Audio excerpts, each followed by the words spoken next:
দেৰগাঁৱৰ অভিলাষী মহিলা উন্নয়ন চৰাৰ উদ্যোগত আন্তৰ্জাতিক নাৰী দিৱস উদযাপন। আমি অভিলাষা মহিলা উন্নয়ন চৰাৰ সকলো সদস্য একত্ৰিত হৈ আন্তৰ্জাতিক ৮ মাৰ্চ নাৰী দিৱস আজি উদযাপন কৰিলোঁ। আমাৰ আজিৰ সম্বৰ্ধনা জনাবলৈ স্থানীয় শ্ৰী মিণ্টি কুমাৰী দেৱীক আমি মাতি আনিলোঁ আমাৰ মাজলৈ। তেখেত হৈছে ৪ নং প্ৰাথমিক বিদ্যালয়ৰ এগৰাকী প্ৰধান শিক্ষয়িত্ৰী। তেখেতে সমাজক বহুত শিশু গঢ়িছে। কণ শিশু তেখেতৰ বিদ্যালয়লৈ আহিছে।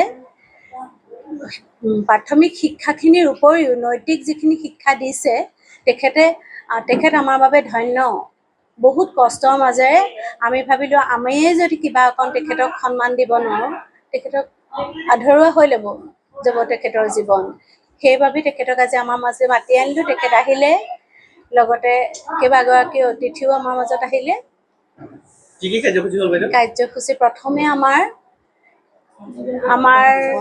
অন্তৰৰ যিজন শিল্পী আমাৰ মাজৰ পৰা নাইকিয়া হৈছে, জুবিন গাৰ্গদেৱ, তেখেতক প্ৰথম বন্তি প্ৰজ্বলন কৰা হ'ল। তাৰপৰা পুষ্পাঞ্জলি অৰ্পণ কৰা হ'ল। তেখেতৰ লগতে সদ্যপ্ৰয়াত যিজন ব্যক্তি চৈয়দ ছাদুল্লাহ, দীপক শৰ্মাকে আদি কৰি সেইকেইজনক লৈও আমি পুষ্পাঞ্জলি অৰ্পণ কৰিলোঁ। তাৰপিছত আমাৰ কোৰাছ গোৱা হ'ল। আমাৰ নিজৰে সমবেত সংগীত আছে মহিলা উন্নয়ন চৰাৰ, সেয়া পৰিৱেশনৰ পাছত তেখেতক হাৰ্থবৰ গীতসমূহ একত্ৰিত কৰি আমি সমবেত সংগীত পৰিৱেশন কৰিলোঁ। অনুষ্ঠান হৈ গ'ল, গীত হ'ল, কবিতা হ'ল, নৃত্য হ'ল, জলযোগ হ'ল। এইদৰে আমাৰ অনুষ্ঠানটো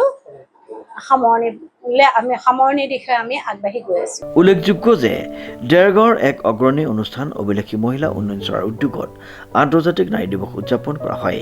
অনুষ্ঠানৰ আৰম্ভণিতে কেৰামঠো প্ৰয়াত জুবিন গাৰ্গৰ প্ৰতিচ্ছবিত বন্তি প্ৰজ্বলনৰ লগতে শ্ৰদ্ধাঞ্জলি জ্ঞাপন কৰা হয়।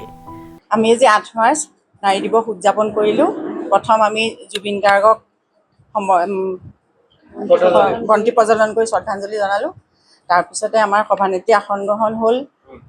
উদ্দেশ্য ব্যাখ্যা প্ৰতিবেদনৰ পৰা আৰম্ভ কৰি সকলোখিনি এফালৰ পৰা সামৰি নিয়াৰ পাছত সমবেত সংগীত, তাৰপিছতে জুবিনৰ কেইটামান গান লৈ মেচআপ কৰি এটা সমবেত সংগীত হ'ল, নৃত্য হ'ল, গীত হ'ল, কবিতা আবৃত্তি হ'ল, তাৰপাছতে জলযোগ হ'ল। জলযোগত আমাৰ সকলো নাৰীয়ে নিজেই বনাই অনা সকলোখিনি বনাই কৰা হ'ল।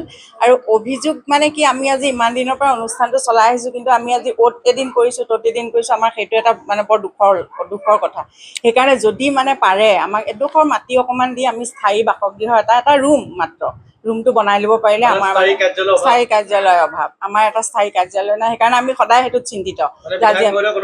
যদি জনাইছোঁ বিধায়ক অনুৰোধ জনাইছোঁ যাতে আমাক এটা বাসগৃহ এটাৰ কাৰণে আমাৰ অকণমানি এটা 14x14 এটা ৰুম দিলে আমি তাৰ বাবে ধন্য মানিম তেখেতক। শ্ৰদ্ধাঞ্জলি অনুষ্ঠানৰ পিছতেই মহিলা চৰাৰ সদস্যসকলৰ মাজত নাৰী দিৱসৰ ওপৰত বক্তৃতা প্ৰদান কৰা হয়। গীত, নৃত্য, কবিতা পাঠ আদি অনুষ্ঠিত হয়। উক্ত অনুষ্ঠানতে দেৰগাঁৱৰ এগৰাকী বিশিষ্ট মহিলা মিনতী কুমাৰী দেৱীক বিশেষভাৱে সম্বৰ্ধনা জ্ঞাপন কৰা হয়। আজি মই সম্বৰ্ধনা অনুষ্ঠানটো খুবেই আনন্দিত হৈছোঁ। কোনোদিনে নোপোৱা এই আনন্দ আজি মই নিজে আপ্লুত হৈছোঁ। কাৰণ এই মহিলা সমিতিয়ে আজি মোক অভিলাষা মহিলা সমিতিয়ে মোক আজি এই সুখখন দিয়াৰ কাৰণে মই তেখেতসকলক ধন্যবাদ দিছোঁ। দেৰগাঁৱৰ পৰা নৱজ্যোতি ভৰালীৰ ৰিপৰ্ট, নিউজ নাও।